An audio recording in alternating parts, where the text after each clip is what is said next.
दोस्तों, आज मैं आपको पारिवारिक कहानियाँ श्रृंखला की कहानी नंबर 29 सुनाने जा रही हूँ, जिसका शीर्षक है कच्ची उम्र का प्यार।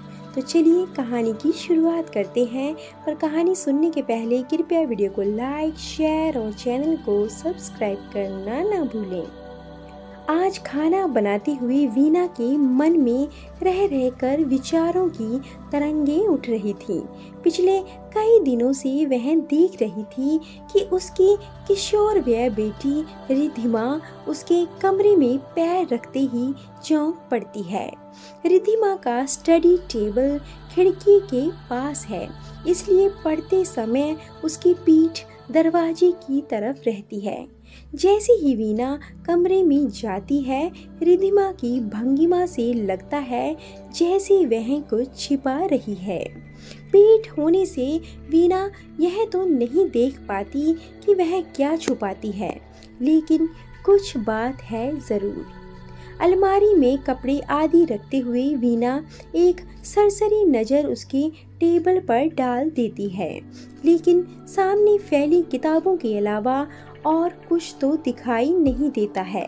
तो ऐसी कोई चीज़ होगी जो वह कॉपी किताबों के नीचे सरका देती होगी।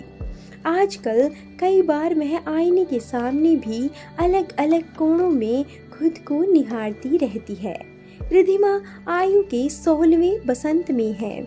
इस उम्र में शरीर में हो रहे नित नए परिवर्तनों के साथ समय को आईने में देखने का कौतूहल प्रतिपल होता ही रहता है। यह इस उम्र की स्वाभाविक वृत्ति होती है, लेकिन इस स्वाभाविक सहज वृत्ति के साथ ही साथ इस उम्र में और भी कुछ वृत्तियां पनपने लगती हैं। वे भी उतनी ही प्राकृतिक और स्वाभाविक हैं, लेकिन एक अनुशासनात्मक सीमा के भीतर ही। अगर सीमा से बाहर निकल गई तो वीना ने तय किया कि वह रिद्धिमा की थोड़ी खोजबीन करेगी, लेकिन इस तरह से कि उसे पता ना चले। अगर वीना का संशय गलत हो तो नाहक ही रिद्धिमा के मन को ठेस पहुंचेगी। कच्ची डगर पर हर कदम सोच समझकर बढ़ानी पड़ते हैं। 4-6 दिन और रिद्धिमा की गतिविधियां देखने के बाद एक दिन वीना ने उसके स्कूल जाने के बाद उसके बुक शेल्फ की तलाशी लेने का निश्चय किया। उसने पहले सारे सामान की जगह देख ली, ताकि बाद में उसे वैसे ही रखा जा सके और रिद्धिमा को कोई संदेह ना हो। शेल्फ में ढेर सारी किताबों के बीच एकदम पीछे की ओर उसके पुराने पेंसिल बॉक्स में एक मोबाइल फ़ोन रखा था।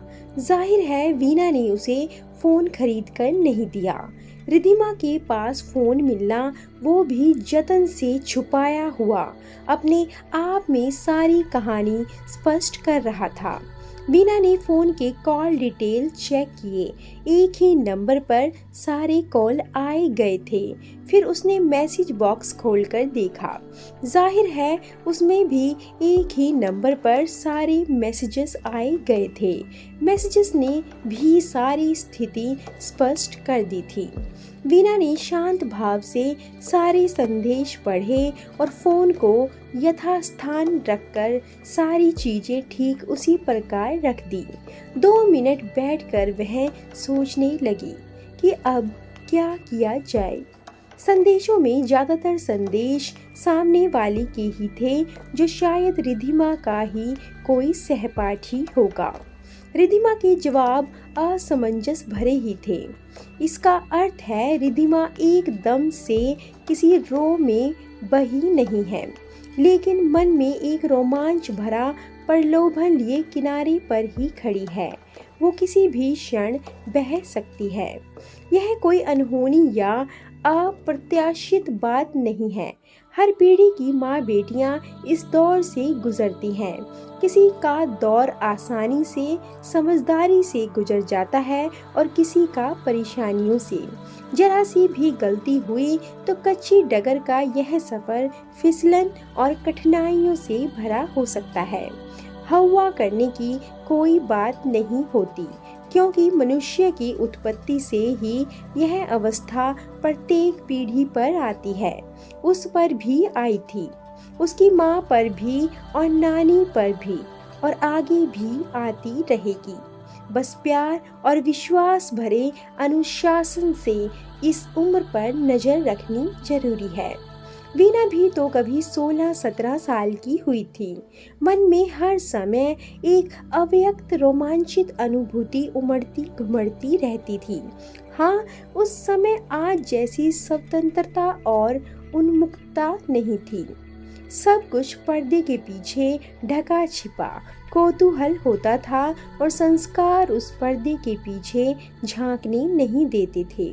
लेकिन आज के खुले वातावरण में सारे पर्दे सरक गए हैं। सब कुछ सामने है, स्पष्ट है, फिर भी कुछ तो करना ही होगा। ऐसा कुछ कि वह विद्रोही ना होकर समझदारी से समय रहते संभल जाए। डांट डपट का नतीजा उल्टा भी हो सकता है। वीना ने उस रात अपने पति अनिकेत को सारी बातें बताई। अनिकेत ने भी यही कहा कि ऐसी बातों में माता पिता को धैर्य से काम लेना चाहिए। एकदम से गुस्सा होने या कठोर होने पर बात का बतंगड़ बन सकता है। पहले तो घर में प्यार, स्नेह, सुरक्षा और विश्वास का माहौल बनाओ। बच्चे के मन में माता पिता के लिए अगाध विश्वास होना जरूरी है, ताकि वह अपने मन का हर कौतूहल, हर ग्रंथि मुक्त मन से आपके साथ बांट सके। उसके मन में ये डर नहीं होना चाहिए कि ये बात अगर माता पिता को मालूम हो गई तो क्या होगा। इतना विश्वास होना चाहिए बच्चों के मन में कि चाहे वो कैसी भी गलती करें, उनके लौटने का रास्ता हमेशा खुला रहेगा और माता पिता उन्हें क्षमा कर देंगे, उन्हें समझेंगे। जिन बच्चों के मन में यह विश्वास होता है वे अधिकतर तो गलत रास्ते पर जाते ही नहीं हैं और ना समझी में अगर पैर रख भी दिया तो तुरंत लौट आते हैं। वीना और अनिकेत का वैसे तो रिधिमा से बहुत ही करीबी और विश्वास भरा रिश्ता था, लेकिन अब तीनों का और अधिक समय साथ में बिताना जरूरी हो गया ताकि रिश्तों की नींव को अधिक मजबूत बनाया जा सके। वीना और अनिकेत ने तय किया कि आने वाली रविवार को तीनों पूरा दिन बाहर घूमने जाएंगे। तब तक घर का वातावरण ज़्यादा से ज़्यादा स्नेहपूर्ण और मस्ती भरा बनाकर रखा जाए। 4 दिनों तक रिधिमा बाहर जाने के नाम से और रोज़ अपनी पसंद की चीज़ें बनने से बहुत प्रसन्न थी। रविवार को वह सुबह ही तैयार हो गई। अनिकेत ने कार निकाली और वे लोग पास के एक दर्शनीय स्थल की ओर पिकनिक मनाने चल दिए। रास्ते में एक जगह सड़क बन रही थी। बड़ी बड़ी मशीनें लगी हुई थी। एक तरफ की सड़क गहरी खुदी हुई थी। पास में गिट्टी और मुर्म के ढेर पड़े थे। पापा, सड़क बनाने के लिए इतना गहरा क्यों खोदते हैं? नीचे जमीन तो होती ही है, समतल करके उसी पर टार क्यों नहीं बिछा देते? अचानक रिधिमा ने सवाल किया। जमीन कच्ची होती है बेटा, अगर सीधे ही टार बिछा देंगे तो सड़क भारी वाहनों का बोझ नहीं उठा पाएगी और जल्दी ही टूट जाएगी। सड़क पर हल्के भारी सभी तरह के वाहन चलते हैं, इसलिए उसकी नींव मजबूत बनानी ही पड़ती है, नहीं तो वह जल्द ही धंस जाएगी। अनिकेत ने जवाब दिया। जैसे मकान बनाते समय नींव जितनी मजबूत होगी, मकान उतना ही टिकाऊ होगा। अनिकेत का जवाब सुनकर रिधिमा कौतूहल से सड़क निर्माण देखने लगी।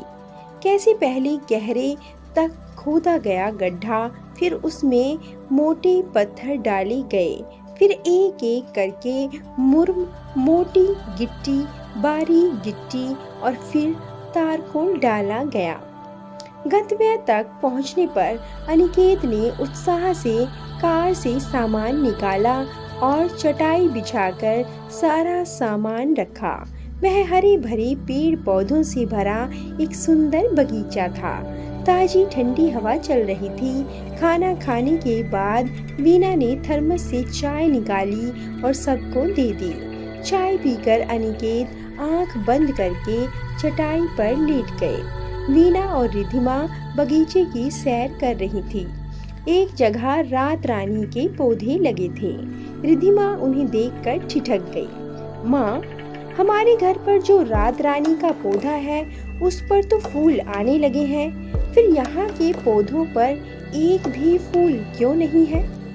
रात रानी के एक पौधों की डालियों को छूकर रिधिमा बोली, बेटा, जिस तरह पक्की, मजबूत और टिकाऊ सड़क बनाने के लिए जमीन को भली भांति तैयार करना पड़ता है, उसी तरह प्रकृति को भी पता है कि पौधा फूलों और फलों को धारण कर सकने योग्य कब होगा। प्रकृति सभी काम उचित समय पर करती है। वह कभी भी समय से पहले कोई काम नहीं करती। प्रकृति को पता है कि पौधा परिपक्व कब होगा। सारे पेड़ पौधे, जीव जंतु प्रकृति के समय चक्र के अनुसार ही चलते हैं। वीना ने क्षण भर का विराम लिया और रिधिमा की चेहरे को एक गहरी दृष्टि से देखा। वह बड़े गौर से रात रानी के पौधे को देख रही थी। वीना ने आगे कहना शुरू किया, इसी प्रकार हमें भी प्रकृति के नियमों के अनुसार उसी की बनाई व्यवस्था में चलना चाहिए। जीवन में सभी बातों का एक उचित समय होता है। अगर कच्ची डगर पर ही चलना शुरू कर दें तो जिंदगी का वाहन दुर्घटनाग्रस्त हो सकता है। डगर भी टूट फूट जाती है। जब तक मन पर्याप्त समझदार ना हो जाए और शरीर परिपक्व ना हो जाए, पेड़ पर फूलों और फलों का असमय बोझ नहीं डाला जाता। पेड़ तो पलेगा भी, फूलेगा भी, बढ़ेगा भी, लेकिन प्रकृति के नियमानुसार उचित समय पर। 2 क्षण तक रुककर वीना ने रिधिमा को देखा। वह अर्थपूर्ण दृष्टि से उसे देख रही थी। प्रकृति ने आयु के प्रत्येक हिस्से के कर्तव्य निर्धारित कर रखे हैं। हमारा भी फर्ज बनता है कि हम उसकी व्यवस्था का सम्मान करें। जिस उम्र के जो कर्तव्य हैं उन्हें पूरी ईमानदारी से निभाएं और बाकी के लिए उचित आयु आने की प्रतीक्षा करें। कहते हुए वीना ने प्यार से रिधिमा के कंधे पर हाथ रखा और उसका सिर अपने कंधे पर टिका लिया। दूसरे दिन सुबह रिधिमा स्कूल चली गई। उसे बस तक पहुंचाकर वीना घर आई और घर व्यवस्थित करने लगी। रिधिमा के कमरे में पहुंची तो उसकी टेबल पर वही मोबाइल पड़ा था। उसके नीचे एक कागज रखा था। वीना ने उठाकर पढ़ा। रिधिमा ने लिखा था, सॉरी मम्मी, मुझे माफ कर दो। मैं समझ गई हूँ कि प्रकृति ने मेरी यह आयु पढ़ाई के लिए निर्धारित की है। मैं अब अपना यही कर्तव्य जी जान से पूरा करूँगी। पत्र पढ़कर वीना के चेहरे पर अपार संतोष भरी मुस्कुराहट छा गई। कच्ची डगर पर फिसलने का डर अब नहीं रहा था। धैर्य और विश्वास की जीत हुई। वीना और अनिकेत अपनी संतान के मन में यह विश्वास जमाने में सफल हुए थे कि वो अगर कुछ गलत भी करती है तो माता पिता उसे माफ कर देंगे और उसके लौट आने के रास्ते हमेशा खुले मिलेंगे। यही विश्वास रिधिमा को अब हमेशा सही राह पर ले जाएगा। दोस्तों, कहानी कैसी लगी आपको कमेंट करके ज़रूर बताएं और ऐसी अधिक कहानियों के लिए कृपया वीडियो को लाइक, शेयर और चैनल को सब्सक्राइब करना न भूलें। धन्यवाद।